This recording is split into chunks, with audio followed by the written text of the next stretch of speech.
دروازہ کھلا ہے، اس کی آواز پر ملازمہ نے دروازہ کھول کر اندر جھانکا۔ مہمان چلے گئے ہیں تانیہ بی بی، اور سب آپ کا کھانے پر انتظار کر رہے ہیں۔ پاپا آ گئے؟ اس نے پوچھا۔ نہیں، ٹھیک ہے، تم چلو میں آتی ہوں۔ اس کے جانے کے بعد وہ ڈائری ہاتھ میں لیے اٹھتی اور چلتے ہوئے تصویر کے سامنے جا کھڑی ہوئی۔ مجھے شک سا ہو رہا ہے کہ ملیحہ فروغی آپ ہی ہیں، اور اگر آپ ملیحہ ہیں تو یہ ڈائری بھی آپ نے ہی لکھی ہوگی۔ ہمیشہ سے میرا دل چاہتا تھا کہ میں آپ کے بارے میں کچھ جان پاؤں، اور اب یہ ڈائری مجھے آپ کے بارے میں کافی کچھ بتانے والی ہے، مگر گھبرائیے مت، پڑھ کر آپ کی ڈائری واپس کر دوں گی، اور اس میں جو بھی لکھا ہے وہ میرے اور آپ کے درمیان رہے گا، یہ میرا وعدہ ہے۔ وہ چپ ہوئی، پھر اپنی ہی حرکت پر ہنستی کمرے سے باہر آ گئی۔ اس نے ڈائری اپنے کمرے میں رکھی اور کھانا کھانے نیچے آ گئی۔ ڈائری پڑھنے کی جلدی میں اس نے ٹھیک سے کھانا بھی نہیں کھایا اور چند نوالے لے کر ہی اپنے کمرے میں آ گئی۔ کمرے میں آ کر اس نے لائٹ آن کی اور دروازہ لاک کر کے دراز میں سے ڈائری نکال کر بیڈ پر چڑھ کر بیٹھ گئی۔ ملیحہ لائبریری میں بیٹھی کتاب کے مطالعے میں غرق تھی کہ اسے اپنے چہرے پر کسی کی نگاہوں کی تپش محسوس ہوئی۔ اس نے سر اٹھا کر دیکھا، مگر کوئی بھی متوجہ نظر نہیں آیا، تو سر جھٹک کر واپس کتاب پر نظریں جما دیں، مگر کسی کی نظروں کا احساس بدستور تھا، وہ چڑھ گئی۔ آج تیسرا دن تھا کہ وہ کتاب لے کر بیٹھتی اور کسی کی نظروں کی شدت اسے بے چین کرنے لگتی۔ 2 دن تک وہ اپنا وہم سمجھ کر نظر انداز کرتی رہی، مگر آج سچ مچ اسے غصہ آ گیا تھا۔ اس نے کتاب بند کی اور اپنے اطراف کا جائزہ لینا شروع کیا۔ اس کے بالکل سامنے ایک انکل اخبار پڑھ رہے تھے، مگر ان کی سفید داڑھی کا احترام کرتے ہوئے اس نے اپنے دائیں جانب چہرہ موڑ کر دیکھا۔ وہاں یونیورسٹی کے کچھ اسٹوڈنٹس بیٹھے کمبائنڈ اسٹڈی کر رہے تھے۔ وہ گروپ کے لڑکوں کو مشکوک نگاہوں سے دیکھنے لگی، مگر کسی نے بھی اس کی طرف نہیں دیکھا۔ تو اس نے دوسری طرف دیکھا، وہ کوئی لڑکی تھی، اور ظاہر ہے یہ حرکت وہ تو نہیں کرے گی۔ ہال میں کچھ اور لوگ بھی تھے، مگر ملیحہ نے کسی کو بھی اپنی طرف دیکھتے ہوئے نہیں دیکھا۔ کیا مصیبت ہے، اسے سخت بیزاری ہوئی۔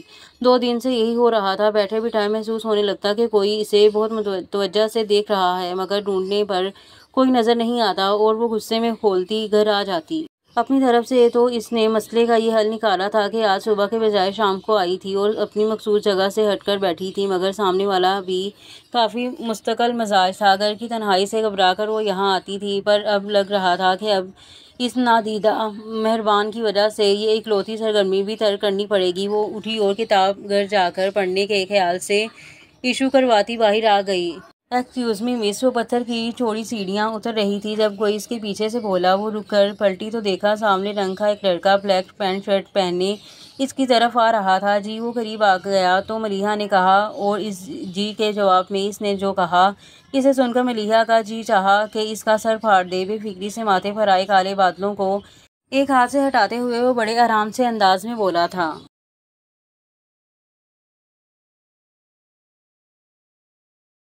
آپ مجھ سے شادی کریں گی؟ ملیحہ کو پہلے تو لگا اسے سننے میں غلطی ہوئی ہے، پھر اسے گھور کر دیکھتے ہوئے کچھ کہنا چاہا، مگر پھر اپنا ارادہ ترک کر کے وہ پلٹی اور سیڑھیاں اترنے لگی۔ وہ بھی ساتھ ہو لیا۔ دیکھیے، نہ تو میں آپ سے مزاح کر رہا ہوں اور نہ میرا ارادہ فلرٹ کرنے کا ہے، میں پوری سنجیدگی سے آپ کو پرپوز کر رہا ہوں۔ ہو سکتا ہے آپ کو یہ سب عجیب لگ رہا ہو، مگر میں ریکویسٹ کرتا ہوں کہ پلیز سوچ کر جواب دیجیے گا۔ مجھے جواب جانے کی کوئی جلدی نہیں ہے، آپ چاہیں تو کل جواب دیں، پرسوں دیں، 1 ہفتے بعد، 1 سال بعد، 10 سال بعد، یا چاہے قیامت کے دن، میں یہیں لائبریری میں آپ کے جواب کا انتظار کروں گا۔ ملیحہ نے پہلے تو اپنے قدموں کی رفتار تیز کی، پھر کانوں پر ہاتھ رکھ لیے، اور آخر میں اس نے دوڑ لگا دی۔ دوڑتے ہوئے اسے احساس ہوا کہ اس کی آواز آنی بند ہو گئی ہے، تو اس نے رک کر ڈرتے ڈرتے پلٹ کر دیکھا۔ دور تک سڑک سنسان تھی۔ اسے اطمینان ہوا، پا کر سانس پھول گیا تھا۔ وہ وہیں سڑک کے کنارے فٹ پاتھ پر بیٹھ کر سانس درست کرنے لگی۔ بدتمیز کمینہ، لوفر کہیں کا، کہتا ہے شادی کرے گا، ایسا ماروں گی کہ شادی بربادی سب بھول جائے گا۔ ایڈیٹ! جواب لینے آئے گا، بد تہذیب انسان! آئے گا تو آتا رہے، میں تو اب مر کر بھی ادھر کا رخ نہ کروں۔ وہ فٹ پاتھ پر بیٹھی اونچی آواز میں اسے سلواتیں سنا رہی تھی۔ وہ تو شکر تھا سڑک بالکل خالی تھی، ورنہ اگر کوئی اسے اس حال میں دیکھ لیتا تو ہاتھ پکڑ کر پاگل خانے چھوڑ آتا۔ پاگل ہوں نا میں کہ کوئی بھی راہ چلتا شادی کی آفر کرے گا اور میں چل پڑوں گی۔ بڑبڑاتے ہوئے وہ اٹھی۔ اب جو اپنے اطراف گھور کیا تو جی چاہا سر پیٹ دے۔ یہ جگہ اس کی جانی پہچانی تو تھی، مگر اس کے گھر سے کافی دور تھی۔ بنا دیکھے سر پیٹ دوڑتے وہ اپنے گھر جانے والی سڑک کی بجائے دوسری طرف نکل آئی تھی، اس خیال سے کہ وہ کہیں راستے میں نہ مل جائے۔ واپس پلٹنے کے بجائے اس نے آگے جا کر مین روڈ سے گھر جانے کا سوچا اور آگے بڑھی، پھر ایک دم ہی غصے میں پلٹ کر جہاں سے آئی تھی اس طرف منہ کر کے زور سے